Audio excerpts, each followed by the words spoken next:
من الشيطان الرجيم بسم الله الرحمن الرحيم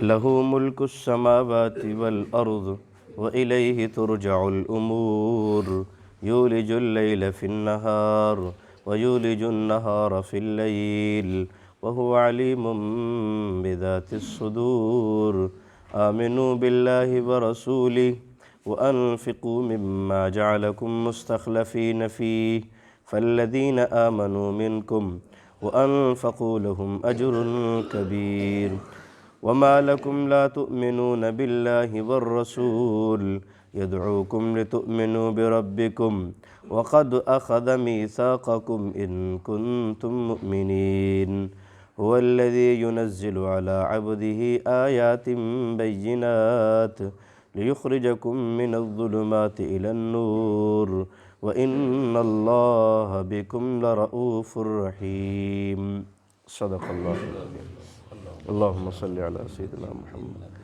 وعلى آل سيدنا محمد وبارك وسلم كما تحب وترضى 27واں پارہ بھائی سورہ الحدید ہے، پہلا رکوع ہے اور آیت نمبر 5 سے پڑھا جا رہا ہے۔ لہو ملک السماوات والارض، زمین اور آسمان کی بادشاہت سلطنت اسی ایک رب کے قبضہ میں ہے۔ پچھلی آیت میں تھا وَهُوَ مَعَكُمْ، اللہ تمہارے ساتھ ہوتا ہے، لہذا گناہ کرتے ہوئے شرما جائیے، بے حیائی کرتے ہوئے شرما جائیے، اللہ تمہارے ساتھ ہے۔ اگر اللہ کی معیت سمجھ میں نہیں آتی تو فرشتے ساتھ ہیں، ان سے شرم کر لیجئے۔ لہو ملک السماوات والارض، زمین اور آسمان کی سلطنت اسی کے قبضہ میں ہے، اور وَإِلَى اللَّهِ تُرْجَعُ الْأُمُورِ، سارے معاملات اللہ کی طرف لوٹائے جاتے ہیں۔ آیت نمبر 6 یولج اللیل فی النہار، اللہ وہ ذات ہے جو رات کو دن میں داخل کرتی ہے، وَيُولِجُ النَّهَارَ فِي اللَّيْلِ، اور دن کو رات میں داخل کر دیتا ہے۔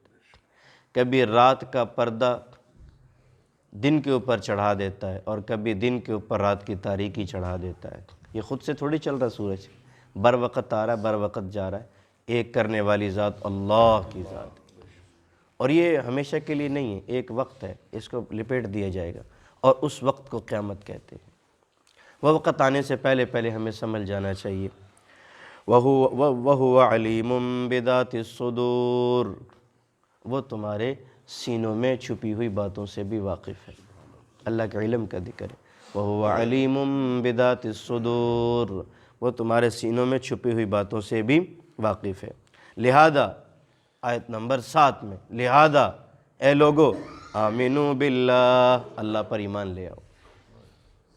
کتنی ساری باتیں اللہ نے ذکر کی، میں ایسا میری قدرت ایسی، پھر کہا آیت آمنوا باللہ، اے لوگو اللہ پر، اور ورسولہ، اس کے رسول پر، اور رسول سے مراد رسول اللہ صلی اللہ علیہ وسلم، اے لوگو اللہ پر اور اس کے رسول پر ایمان لے آؤ۔ نمبر 3 حکم وَأَنفِقُوا مِمَّا جَعَلَكُمْ مُسْتَخْلَفِينَ فِيهِ، اور جس مال میں تمہیں جانشین بنایا ہے اس مال کو اللہ کے راستے میں خرچ کرو۔ وَأَنفِقُوا، خرچ کرو، مِمَّا جَعَلَكُمْ، جس مال میں تمہیں مستخلفین فی، جانشین بنایا ہے، اس کو اللہ کے راستے میں خرچ کرو۔ دو مطلب سمجھ لیجئے اس بات کے۔ حقیقت میں جتنا بھی مال و دولت کسی بھی انسان کے قبضے میں ہے، حقیقت میں اس کی ملکیت اللہ کی ذات کی ہے۔ اللہ تعالیٰ نے عارضی طور پر نفع کے لیے دی ہے۔ آج تو ہم یہ کہتے ہیں یہ میرا، بھئی ہے، اللہ نے عارضی طور پر نفع کے لیے، اس سے نفع اٹھانے کے لیے دیا۔ زمین ہے نا، زمین سے، یہ زمین ہے تو اس زمین کے کتنے مالک گزر چکے ہیں، کتنے لوگ گزر چکے ہیں، وہ سب قصے کہانیاں بن گئے، زمین تو وہیں رکھی ہوئی ہے۔ ہم کہتے ہیں میری، ٹھیک ہے، تجھے اللہ نے دی عارضی طور پر نفع کے لیے، اور جب تک تو نفع کر سکتا ہے جب تک تو زندہ ہے، تیرے مرنے کے بعد تو وارث بانٹ لیں گے۔ حدیث شریف میں آتا ہے تمہارا بس وہ ہے جو تم نے پہن لیا، تمہارا وہ ہے جو تم نے کھا لیا، نمبر 3 تمہارا وہ ہے جو تم نے صدقہ کر دیا۔ آج روح نکل جائے، جتنا بھی آپ کا بیلنس آپ کا بینک میں رکھا ہوا ہے اس پہ وارث لڑتے پھریں گے، جھگڑے ہوں گے، وارث لڑیں گے اس کے اوپر، اولاد آپس میں سر پھاڑے گی ایک دوسرے کا، لڑے گی، حتیٰ کہ جو ہے نا بھائی ابھی ابا آنکھیں بند کر رہے ہوں گے، اولاد پہلے اس کی دفنانے کی فکر نہیں ہوگی، پہلے مال بانٹنے کی فکر ہو جائے گی۔ اللہ حقیقت میں ملکیت کس کی ہے؟ اللہ کی۔ اللہ نے عارضی طور پر نفع کے لیے دیا ہے، اس لیے فرمایا مستخلفین فی، جس میں تمہیں ہم نے جانشین بنایا ہے، اس مال میں تم ہمارے جانشین ہو، ہمارے نائب ہو، اور جب ہم اصل کہہ رہے ہیں خرچ کرو تو رکتے کیوں ہو؟ ایک مطلب سمجھ آ گئی؟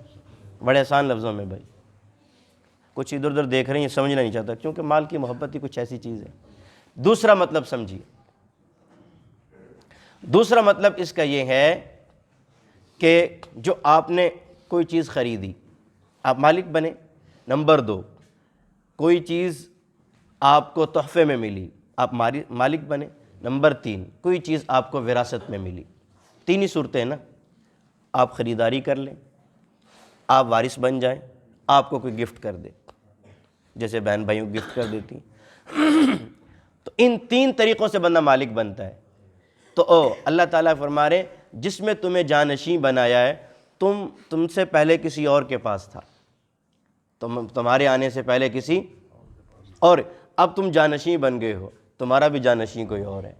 وہ وقت آئے کہ تم سے یہ مال کسی اور کے پاس جائے اور اللہ لے لیں، یا تم مر جاؤ کسی بھی طریقے سے، لہذا اس کو وہ وقت آنے سے پہلے ان لوگوں تک اس کو منتقل کر دو جہاں اللہ نے حکم دیا۔ نہیں سمجھے آپ میری بات؟ بڑے آسان لفظوں میں کہہ رہا ہوں کہ آپ سے پہلے مالک کوئی اور تھا اور آپ کے بعد کوئی اور ہوگا، اب جانشین بنے ہو، کسی اور کی طرف یہ مال منتقل ہو جائے اس سے پہلے کہ تم اسے ایسی جگہ منتقل کر دو جہاں اللہ نے منتقل کرنے کا حکم دیا۔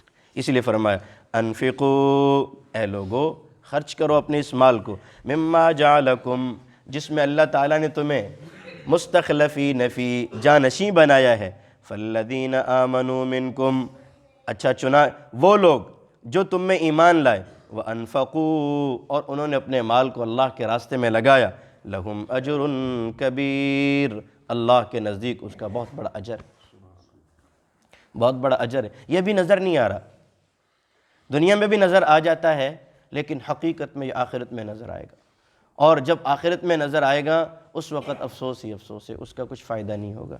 لہذا ابھی دل بہت، نبی پاک صلی اللہ علیہ وسلم کے گھر میں ایک جانور ذبح ہوا، رسول پاک علیہ السلام نے پوچھا کیا بچا؟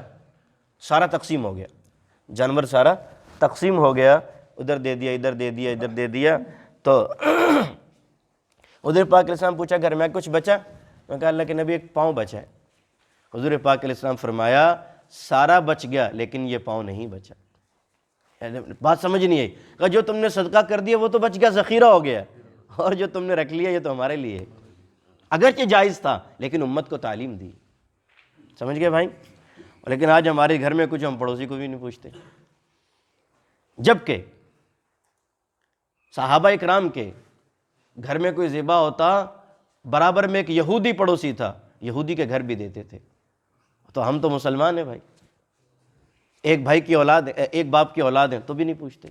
یہ ہم گر چکے انسانیت سے گر چکے ہیں، بھائی کے گھر پوچھنے کے لیے تیار نہیں، بھائی کو تو چھوڑ دیجئے، اپنی ماں کو پوچھنے کے لیے تیار نہیں۔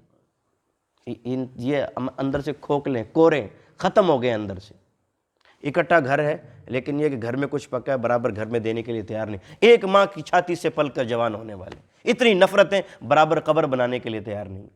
یہ نفرتیں ہمارے اندر کہاں سے آئیں؟ اسی دولت کی وجہ سے آئیں۔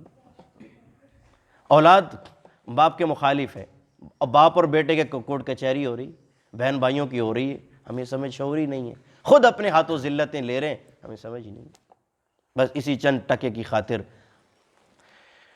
پھر میں زیادہ بول جاتا ہوں، پھر بعد میں کچھ کو پیٹ میں گڑ گڑ ہوتی رہتی ہے۔ وَأَنفِقُوا وَمَا لَكُمْ لَا تُؤْمِنُونَ بِاللَّهِ، آیت نمبر 8 میں اللہ فرما رہے ہیں وَمَا لَكُمْ لَا تُؤْمِنُونَ بِاللَّهِ، اللہ لوگوں تمہیں ہوا کیا ہے؟ لَا تُؤْمِنُونَ بِاللَّهِ، اللہ پر ایمان کیوں نہیں تمہارا؟ اللہ پر ایمان کی، قرآن ہے، ترجمہ کر رہا ہوں۔ وَمَا لَكُمْ لَا تُؤْمِنُونَ بِاللَّهِ، لوگوں تمہیں ہو کیا گیا ہے، لا تؤمنون باللہ، اللہ پر ایمان نہیں رکھتے ہو، والرسول، اس کے رسول پر بھی ایمان نہیں رکھتے ہو۔ حالانکہ یدعوکم، وہ رسول تمہیں دعوت دے رہا ہے، لتؤمنوا بربکم، اے لوگوں اپنے رب پر ایمان لے آؤ، اپنے رب پر ایمان لے آؤ۔ وقد اخذ میثاقکم، حالانکہ تم سے وہ پکے عہد لے چکا ہے۔ اس عہد سے مراد دو عہد ہیں، ایک عہد وہ جو عالم ارواح میں ہم نے لیا تھا، ہم سے اللہ نے لیا تھا، جب ہماری روحوں سے اللہ نے پوچھا الست بربکم، ہم سب نے کہا قالوا بلا، اللہ آپ ہمارے رب ہیں۔ یہ عہد ہم اللہ کو دے چکے ہیں، یہاں کے بھول گئے۔ نمبر دو، اللہ تعالیٰ نے عہد تمام انبیاء سے لیا کہ جب میرا رسول آ جائے تو میں اپنی رسالتیں چھوڑ دینی ہے، اس کی پیروی کرنی ہے، اس کی مدد اور نصرت کرنی ہے۔ رسولوں کے واسطے سے یہ پیغام امتوں تک پہنچایا گیا، یہود و نصارہ کو بتایا جا رہا ہے تمہارے رسول تو یہ عہد لے کے آئے اور تم اس کی مخالفت پہ کمر بستہ ہو۔ وقد اخذ میثاقکم، حالانکہ تم سے وہ عہد لے چکا ہے، ان کنتم مؤمنین، اگر تم واقعی ایمان والے ہو پھر رسول کی اتباع کرو اور اپنے رب کی منشا کے مطابق مال کو خرچ کرو۔ هو الذی، آیت نمبر 9، هو الذی ينزل علی عبدہ آیات بینات، اللہ کی وہ ذات ہے جو اپنے بندے پر واضح آیات نازل کر رہی ہے۔ عبد سے مراد پاک پیغمبر، آیات سے مراد قرآن مجید، بینات واضح، کیوں نازل کر رہی ہے؟ لیخرجکم من الظلمات، قرآن نے مقصد بتا دیا، قرآن کے نزول کا مقصد بتا دیا، لیخرجکم من الظلمات الی النور، تاکہ تمہیں اندھیروں سے نکال کر ایمان کی روشنی میں لے آئے، ظلمت قدوں سے نکال کر ایمان کی جگہوں پہ لے آئے، بدعات اور رسومات سے نکال کر سنت کی روشنی میں لے آئے۔ جب زندگی میں سنتیں آ جائیں گی زندگی مہک اٹھے گی، جب تک بدعات میں گھرے رہیں گے زندگی ہماری ظلمت قدہ بنی رہے گی۔ وَإِنَّ اللَّهَ، جب تمہیں پتہ نہیں تھا، بیٹیوں کو زندہ دفن کر رہے تھے، ماں باپ کے حقوق سے ناواقف تھے اور تم نے اتنے سارے ظلم کیے، آج اللہ قرآن میں کہہ رہا ہے وَإِنَّ اللَّهَ بِكُمْ لَرَؤُوفٌ الرَّحِيمٌ، بندو واپس آ جاؤ، تمہارا رب بڑا مہربان اور مشفق ہے۔ 100 سالہ کافر کو بھی معاف کرنے کے لیے تیار ہے، 100 قتل کے مجرم کو معاف کرنے کے لیے بھی تیار ہے، لیکن ہم معافی مانگنے کے لیے تیار نہیں، ہم معافی مانگنے کے لیے تیار نہیں۔ وَمَا لَكُمْ لَا أَلَّا تُنْفِقُوا فِي سَبِيلِ اللَّهِ، ارے تمہیں ہو کیا گیا ہے، لا تنفقوا فی سبیل اللہ، اللہ کے راستے میں کیوں نہیں اپنا مال لگاتے ہو؟ بھائی کچھ تو لگاؤ، کچھ تو لگاؤ، کچھ بھی نہیں لگایا ہم نے تو بھائی، اس لیے تو صحابہ کا مقام سب سے اونچا ہے، سب کچھ لگا دیا انہوں نے بھائی، اللہ نے اعلان کر دیا وَمَا لَكُمْ أَلَّا، تمہیں ہوا کیا ہے، لا تنفقوا فی سبیل اللہ، اللہ کے راستے میں خرچ نہیں کرتے ہو، وَلِلَّهِ مِيرَاثُ السَّمَاوَاتِ وَالْأَرْضِ، زمین و آسمان کی سلطنت اللہ کے قبضے میں ہے۔ لا يستوی منکم من انفق من قبل الفتح وقاتل، صحابہ سے مخاطب کر کے کہا جنہوں نے فتح مکہ سے پہلے خرچ کیا، جنہوں نے فتح مکہ کے بعد خرچ کیا، جنہوں نے فتح مکہ سے پہلے خرچ کیا ان کا مقام بہت اونچا ہے، جنہوں نے فتح مکہ کے بعد کیا ان کا مقام کم ہے۔ وجہ یہ ہے 8 ہجری میں مکہ فتح ہوا، مکہ کی فتح سے پہلے مسلمانوں کے حالات بڑے کمزور تھے، ہر طرف دشمنیاں، پاک پیغمبر صلی اللہ علیہ وسلم کے ساتھ لوگوں کی عداوتیں، کمزور تھے، اسباب نہیں تھے، مارے صحابہ اکرام تھے۔ اس وقت حضرت صدیق اکبر نے خرچ کیا تو اللہ نے قرآن پاک میں ان کی اداؤں کو پسند کیا، سب سے اونچا مقام دیا۔